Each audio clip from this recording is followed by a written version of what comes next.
E aí, tudo bem? Como é que você tá?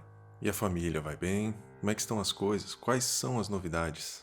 Já percebeu que essas perguntas de formalidade, de cordialidade, não entregam as respostas verdadeiras? Ou talvez elas resumam apenas respostas rápidas de quem deseja não demorar sobre o assunto? Essas perguntas não são conversas, né? Quase sempre elas terminam com uma resposta curta, um sorriso, um cumprimento e logo cada um dos atores segue para a vida. E às vezes a gente não se demora nessas respostas porque realmente a gente sabe que aquelas respostas não vão levar a resoluções de problemas, mas isso não é necessariamente conversar. Porque conversar é um exercício de perceber o que não está nas palavras. Às vezes a gente responde rápido, a gente reage com velocidade para de fato não parar, para não ter que tocar nesses assuntos ou falar de coisas mais sensíveis ou coisas que exigiriam mais tempo para serem abordadas. E aí a gente volta para a roda, né? A gente volta para o nosso ponto para fazer a engrenagem girar e segue mais um dia. E aí no outro dia a gente passa por uma mesma pessoa ou por outra pessoa que vai perguntar: e aí, tudo bem? Como é que estão os meninos, os filhos? Como é que tá a família? Me conte as novidades. Cara, eu tenho uma dificuldade com essa pergunta, porque eu percebo assim que às vezes eu não tenho muita coisa para falar a respeito disso. E eu não me preparo, é algo que eu quase nunca estou preparado para responder. E isso é tão verdade para mim que quando eu tenho alguma coisa para falar, às vezes parece que eu tô constrangendo a pessoa a ouvir o que eu tenho que falar. Por favor, ouça que eu tenho uma novidade. E não é verdade, não é por aí. Principalmente quando você joga a pergunta de volta, né? E a pessoa te taca assim tantas novidades, tanta coisa acontecendo na vida dela que você se torna mais ouvinte do que falante, né? O fato é que essas perguntas não são necessariamente conversas verdadeiras, conversas profundas, conversas sérias, de coisas que a gente queria botar pra fora. Por isso que eu entendo que uma conversa é um exercício de entender aquilo que não está nas palavras. E para que você entenda o que não está naquilo que é falado, naquilo que é escrito, você precisa observar o olhar, os movimentos, a gesticulação, o local, as expressões. E isso explica algumas reações das pessoas, né? Por exemplo, toda conversa numa fila normalmente pressupõe uma chateação. Então tudo que é falado ali tem um tom, um sentimento por trás daquilo, muitas vezes de demora, de chateação, de burocracia. Tudo isso se arrasta nas falas das pessoas que conversam na fila. Não é muito comum você encontrar pessoas totalmente bem-humoradas numa fila, né? E é curioso quando você tem a oportunidade de conversar olhando nos olhos, olhando para a pessoa ou diante da imagem da pessoa, né? Porque você percebe que às vezes as palavras estão indo numa direção contrária àquilo que o olhar está dizendo. A fala, algumas vezes, consegue ser aliada dos gestos, da movimentação, mas ela destoa daquilo que o olhar está dizendo. É claro que eu estou sendo um pouco genérico aqui e também não posso dizer para você que é uma característica que a gente enxerga em qualquer pessoa, porque nem sempre é assim, né? De fato, às vezes a pessoa não está pensando em mais nada, não está com preocupações assim para tirar ela do planeta Terra. Às vezes é só uma conversa mesmo. Mas de uma maneira geral, eu percebo que o olhar transparece o que as palavras não conseguem expressar, ou que as palavras não querem expressar. E aí eu me lembro de uma situação que eu conversei com a pessoa, que eu estava num ambiente junto com a pessoa, não só eu, mas outras pessoas também, e essa pessoa fez uma piada, respondeu uma piada com outra piada, todo mundo riu, e eu percebi que depois que essa pessoa terminou de falar, o olhar dela disse exatamente o contrário do que ela estava tentando expressar socialmente. Mas foi assim uma questão de uma fração de segundos, quando a pessoa termina de falar e você continua olhando para ela. E aí imediatamente aquele sorriso terminou, a pessoa ficou séria e deu pra ver nitidamente, embora eu não fosse comentar isso com ela naquele momento, mas deu pra perceber nitidamente que ela estava preocupada com outras coisas. E aí você junta um quebra-cabeça de uma fala dita aqui, outra ali, um comportamento assim, sabe? Você percebe que a pessoa tá passando por uma situação difícil. Muito embora você não tenha detalhes sobre isso se essa pessoa não decidir, né, abrir o seu coração pra você.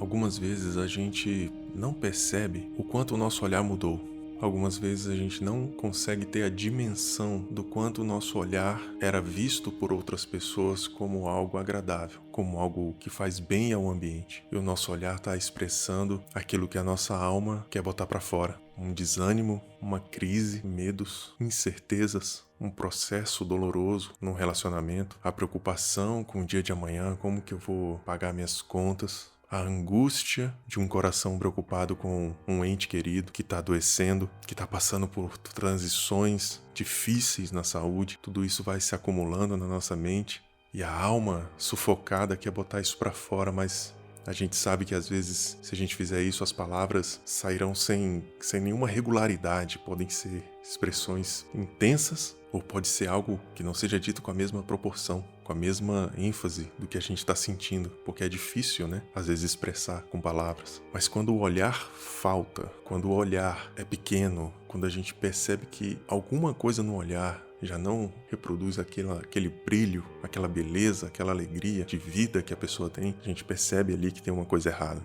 E sempre que eu penso em alguma coisa assim relacionada ao olhar, a esse brilho de vida no olhar, eu me lembro de uma expressão que está lá no Salmos de número 13, em que o salmista está passando por um desespero de espírito. Ele está tão inconsolável, ele está tão cercado por más notícias, cercado por ameaças, por constantes dores que nunca cessam, que ele implora a Deus por uma resposta. E então ele fala algo que está profundamente relacionado com isso que a gente está falando aqui, porque ele diz: renova em mim o brilho da vida nos meus olhos, ou então eu vou sucumbir ao sono da morte.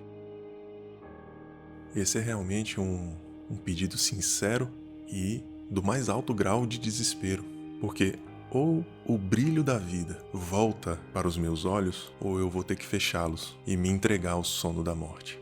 Pense nisso. O salmista é alguém cercado por problemas, por dificuldades, alguém que se sente abandonado, isolado, preso e sem qualquer tipo de consolo, de ajuda, sem qualquer tipo de perspectiva de que as coisas poderiam melhorar.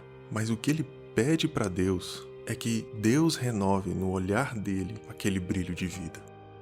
E eu fico pensando que ele poderia ter pedido qualquer coisa, a morte dos inimigos, a resolução de uma questão que estava acima das forças dele. Ele poderia ter pedido para que Deus abrisse as portas de novos relacionamentos, para conhecer pessoas que poderiam ajudá-lo a estancar aquela dor, mas ele pede para que o seu brilho de vida seja renovado. Eu tenho a impressão que muitas vezes essa é a oração que nos acompanha no sofrimento. No meio de tudo aquilo que nos cerca, a gente precisa pedir para Deus para enxergar essas coisas com outros olhos. Porque a restituição de um brilho de vida no olhar significa que você voltou a ver as coisas como você via antes. Porque os olhos fazem essa conexão com o coração, cara. E se o teu coração tá mal, de alguma forma você vai expressar que você tá mal. Seja no movimento do corpo, seja na fala, ou seja no olhar. Mas renovar o brilho de vida nos olhos é como aprender a enxergar as coisas que estão acontecendo comigo de uma nova forma. E eu entendo aqui que tudo pode estar ruim, mas se o meu olhar a respeito dessas coisas não tiver brilho de vida, não adianta de nada.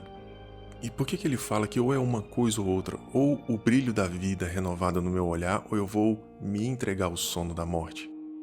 Porque os olhos opacos, os olhos sem brilho, não fazem nenhuma questão de se manterem abertos. E por mais que pareça ilógico, talvez, você devesse fazer essa oração a Deus.